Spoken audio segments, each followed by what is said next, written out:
जय श्री कृष्ण।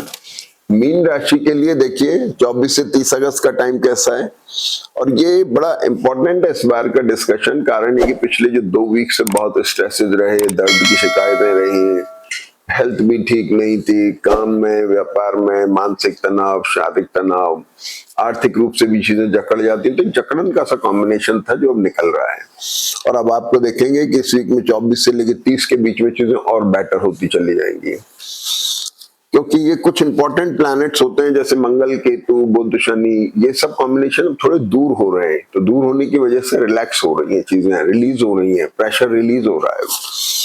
तो शनि केंद्र में चल रहे हैं, गुरु से दृष्ट होकर बड़ा एक्सप्लोरिंग पोजीशन है। इसकी दृष्टि दशम भाव पर है, तो ये भी बड़ा एक्सप्लोरिंग हो गया।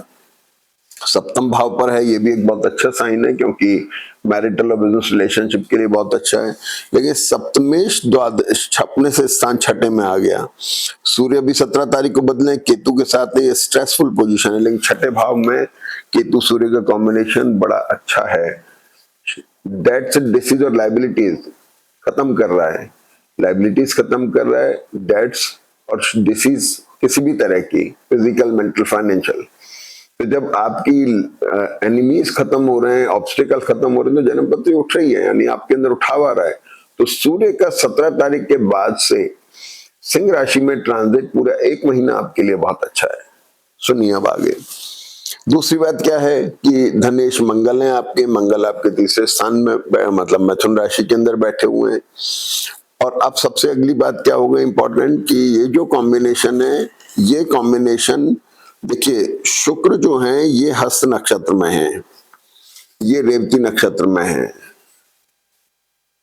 25 तारीख तक शुक्र चित्रा नक्षत्र में आ जाएंगे, तो उससे पहले तक का कॉम्बिनेशन ये थोड़ा सा है, तो बड़ा एक्सप्लोरिंग कॉम्बिनेशन, बड़ा उठाव का है। लेकिन कभी कभी ये थोड़ा बहुत दर्द की शिकायत, स्पाइन में पेन, कमर में पेन, ये सब, ये मैरिटल और बिजनेस रिलेशनशिप में थोड़ा हल्का फुल्का डिटैचमेंट होना। तो आपको यहाँ पर जब तक बुध यहाँ पर है सिंह राशि के अंदर, स्पाउस की हेल्थ का ध्यान रखना है, उनके साथ में रिलेशनशिप का ध्यान रखना है, और मैरिटल और बिजनेस रिलेशनशिप को उनको थोड़ा संभाल के रखना है, ठीक है ना। केतु की दृष्टि है, तो इसलिए बहुत ज्यादा एग्रेसिव नहीं होना, बहुत ज्यादा गलत नहीं बोलना, बोलने पे कंट्रोल रखना है, ये सारी चीजों का आपको ध्यान रखना है। पिछले दिनों मेंटल स्ट्रेस बहुत ज्यादा रहा, शारीरिक स्ट्रेस भी रहा, अब वो रिलीज हो रहा है, बेटर मूड में है, अच्छी स्थिति बन रही है। थोड़ा एग्रेशन है, लेकिन अब जुट रहे हैं काम में, मजबूती से सोच रहे हैं कि यार अब कुछ कर डालें, अच्छी पोजीशन बन रही है। अगली बात सुनते हैं। देखिए, सबसे पहले चलें तो धनु राशि में चंद्रमा है 24 तारीख को, शनि से दृष्ट होकर चंद्रमा रिडिफाइनिंग मोड में है। तो गुरु और चंद्रमा का एक कॉम्बिनेशन बन रहा है, गुरु चंद्रमा की राशि में, चंद्रमा गुरु की राशि में। तो ये बिजनेस पार्ट को, नौकरी को, प्रोफेशन को एक्सप्लोर कर रहा है, बेटर कर रहा है। संतान पक्ष भी जीवन में महत्वपूर्ण हो रहा है, फायदा हो रहा है। संतान होना, संतान की एजुकेशन, संतान की नौकरी, संतान की शादी, ये सब फायदे के काम हैं जो कभी कभी रिफ्लेक्शन में दिखाई देते हैं। अगली बात यह है कि 25 तारीख को चंद्रमा मकर राशि में आ गए। मकर राशि का चंद्रमा यहाँ है, और आपके राशि और लग्न के कारक या दशम भाव प्रोफेशन के कारक गुरु पर दृष्टि है। ये बड़ा आइडियल कॉम्बिनेशन बनना है, जिसे वास्तव में हम गज केसरी योग बोलेंगे, जो पंचम भाव पर है। वॉइस मतलब एक अच्छी शुद्ध बुद्धि देता है, शुद्ध बुद्धि से आप अच्छे काम करना चाहते हैं, थोड़ी धार्मिक प्रवृत्ति बनती है। संतान पक्ष को निश्चित तौर पे फायदेमंद समय होता है। ये पढ़ने वाले बच्चों के लिए बहुत अच्छा है। मानसिक काम करने वाले इसमें अपनी प्रतिष्ठा बनाते, अच्छे काम का एग्जीक्यूशन करते हैं, तो बेटर रिजल्ट जाते हैं। गुरु और मंगल की दृष्टि है, तो एक अच्छा साइन है। और चंद्रमा सुबह 9:43 तक 25 तारीख को वर्गोत्तम में, 25 तारीख को सुबह 9:43 तक चंद्रमा वर्गोत्तम में, मकर राशि में। इस समय को आप यूज कर सकते हैं, कोई नई मीटिंग्स वगैरह हो, इंपॉर्टेंट मीटिंग, टाई अप्स हो, नई शुरुआत हो, मुहूर्त हो, उसके लिए अच्छा समय। अब आ जाइए, चंद्रमा इसके साथ में बदलते हैं और 27 तारीख को कुंभ राशि में आ जाते हैं। 27 को चंद्रमा कुंभ में आ गए। अब देखिए, 24 से शुरू हुए 27, 3-4 डिग्री गिरे और चल पड़े। सूर्य केतु से धीरे धीरे दूर जा रहे हैं, स्ट्रेस खत्म हो रहा है। राहु चंद्रमा का कॉम्बिनेशन है, तो आते ही सबसे पहले चंद्रमा स्ट्रेस में रहेंगे, तो थोड़ा मानसिक स्थिति में ध्यान रखने की जरूरत है। बहुत स्ट्रेस में नहीं आ रहा, एक दिन बाद ये जैसे ही दूर आएंगे थोड़ा आपको रिलीफ मिल जाएगा।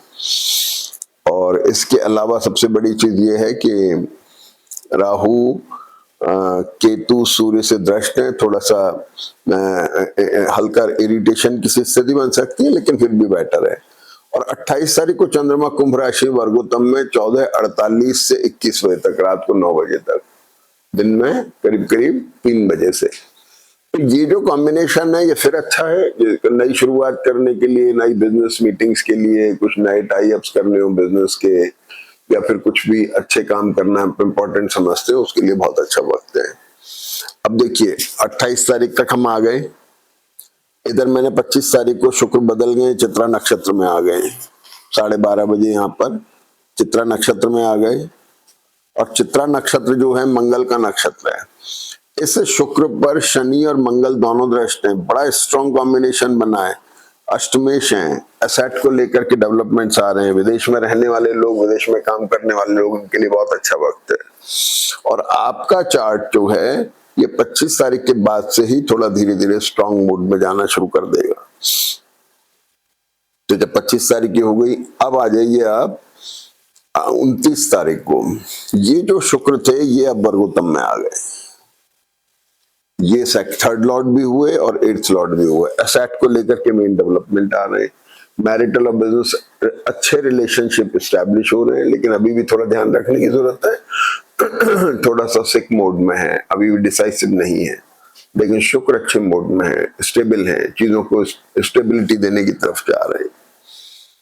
और इसके बाद में जब शुक्र कन्या राशि वर्गोत्तम में सुबह 10:35 से, और 29 तारीख को ही बुध भी सिंह राशि में वर्गोत्तम में आ जाते हैं, ये बुध भी यहाँ वर्गोत्तम में आ गए, शुक्र बुध की राशि में है और बुध भी वर्गोत्तम में आ गए, तो शुक्र स्ट्रांग हो गए। ट्रैवल होना, एसेट का रिशफल भी हो सकता है, जैसे खरीदना, नया खरीदना, बेचना, ये भी है, क्योंकि 4th लॉर्ड बुध भी सूर्य के साथ में बैठे हुए हैं, लोकेशन का चेंज होना, ये सारी चीजें हैं। और इसके बाद में आप देखिए कि बुध जो अश्लेषा में था 29 तारीख को 12:55 से, जैसे ये बदलते हैं वर्गोत्तम में आते हैं, वैसे ही पूर्व फाल्गुनी नक्षत्र में, तो बुध जो है शुक्र के नक्षत्र में आ गए, शुक्र भी वर्गोत्तम में, बुध वर्गोत्तम में, बड़ी स्ट्रॉन्ग कॉम्बिनेशन बन रही है। मैरिटल और बिजनेस रिलेशनशिप में एक अच्छा स्टेबिलिटी आना, नए एक्सप्लोरेशन होना, और व्यापार, आपकी नौकरी है, पेशा है, उसके अंदर भी अच्छी फायदे की स्थिति बन रही है। बहुत अच्छा समय आ रहा है, बदलाव चाह रहे हैं तो बदलाव कर सकते हैं, लेकिन वो पॉजिटिव साइड में जाएगा। और इसके बाद में 31 तारीख को हमारा वीक तो 30 को खत्म हो गया, लेकिन 31 को सुबह 4 बजे ये सूर्य छठे स्थान में बैठे हुए, ये भी वर्गोत्तम में आ जाते हैं, इसकी चर्चा हम नेक्स्ट वीक में करेंगे। और 27 तारीख के बाद से कुंभ राशि का ये जो था, ये मीन राशि में चंद्रमा आ जाते हैं, रेवती नक्षत्र है, शनि के साथ में फिर रीडिफाइनिंग मोड बनता है, गुरु और चंद्रमा का एक कॉम्बिनेशन बनता है, फिर से गज केसरी योग की स्थिति बन रही है। यहाँ पर चित्रा नक्षत्र का शुक्र इस पर दृष्ट है, बहुत ही अच्छी स्ट्रॉन्ग पोजीशन बन रही है, जिसका आपको पूरा फायदा उठाना चाहिए, चूकना नहीं चाहिए। और पढ़ने वाले बच्चे हो गए, मानसिक काम करने वाले लोग हो गए, डॉक्टर, इंजीनियर हो गए, डिजाइनर हो गए, आर्किटेक्ट हो गए, फाइनेंस के लोग हो गए, इन लोगों के लिए बहुत अच्छा समय है। पढ़ने वाले बच्चों के लिए बहुत अच्छा समय है, मैनेजमेंट के लोगों के लिए बहुत अच्छा वक्त है, आपकी मान सम्मान प्रतिष्ठा बढ़ा रहा है वक्त, तो फायदा उठाइए। ग्रह बहुत अच्छे मूड में जा रहे हैं, पिछले स्ट्रेसेस से बाहर आइए और तरक्की करिए। जय श्री कृष्ण।